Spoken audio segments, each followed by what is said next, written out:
நான் சொல்றதுக்கெல்லாம் பதில் சொல்றீங்களா? சொல்ல மாட்டேங்க. நான் எங்க சொல்லுவேன்? கோடி இருக்க லட்சக்கணக்கான கூட்டங்கள் இந்த மக்கள் மன்றத்தில் தான் என்னால சொல்ல முடியும்.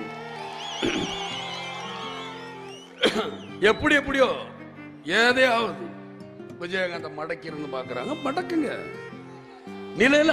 நான் என்ன சொல்றேன், எதுல மடம்? காசுல தானே. நில உச்ச ஆக்கிரமிப்பு, நில உச்ச வரம்பு, நிலத்தை எடுத்துக்க. என்ன ஏக்கர் நீ எடுத்துக்கியா? மக்கள் கொடுத்தது எடுத்துட்டு போய் எனக்கு தேவையில்லை. எனக்குன்னு ஒரு ஏதோ ஒரு இடம் கொடுப்பீங்களா? அது இருக்கும்ல. என் மனைவிக்குன்னு ஒரு இடம் இருக்குன்னு உங்க சட்டத்தில் இடம் இருக்கும்ல. என் பிள்ளைக்குன்னு இத்தனை இருக்குல்ல. அது கிடைச்சா எனக்கு போதும். எவ்வளவு பேர் இருக்க? இந்த 4 பேர் வந்தா ஒரு நேரம் சோறு போட மாட்டீங்க.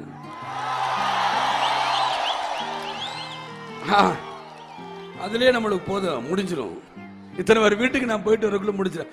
என்னையா காசு காசு காசு பணம் படப்புவாங்கயா நீங்களும் உங்க காசு என்னையா கோடி கோடியா சேர்த்து வச்சு எங்கயா கொண்டு போறீங்க? செத்தா கூட அருணாக்குடி அத்து விட்டுட்டு தான் உள்ளத்தி கொண்டு போய் போதைக்கிறான்.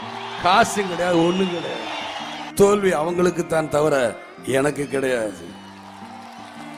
உங்களை மாதிரி நான் காசுக்கு ஆசைப்பட்டு லஞ்சம் வாங்கணும், பெரிய ஓனர்களை பார்க்கணும், பெரிய அதிபர்களை இப்பயே பார்க்கணும் பயம். எனக்கு அந்த பயம் இல்லை. மக்கள்கிட்ட நேரடியாக போய் சொல்லுவேன், என்கிட்ட காசு இல்லை. அவன் கோடி கோடியா செலவு பண்ணுவான். நீங்க ஓட்டு போடுறீங்களா ஓட்டு போடலையா சொல்லுங்க. என்கிட்ட காசு கிடையாது. இப்படிதான் வரப்போறேன். பாராளுமன்ற பத்திரிகையாளர் நண்பர்கள்லாம் கேட்கிறாங்க, ஏன் சார் உங்களுக்கு காசு வேணுமே? என்னுடைய பொருளாளர்களை என் தொண்டர்கள் தானே, என்னுடைய தாய்மார் சகோதரர் இவங்க தான்.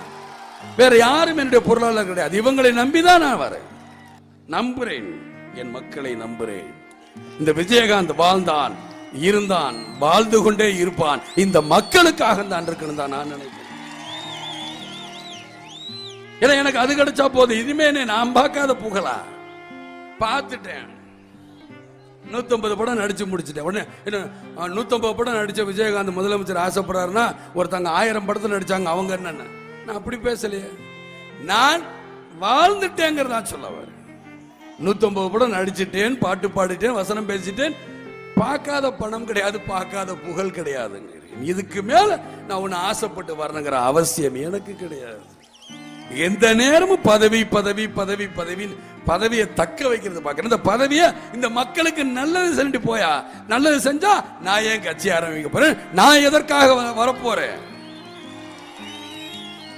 என்னவே இந்த மக்கள் தூக்கி பந்தாடிடுவாங்க. போ வீட்டுக்கு போ, அதான் நல்ல மனுஷன் இருக்காங்கன்னு சொல்லிப்பாங்களே. நீங்க தான் நல்லவர்கள் இல்லாத அழிக்கிறீங்களே.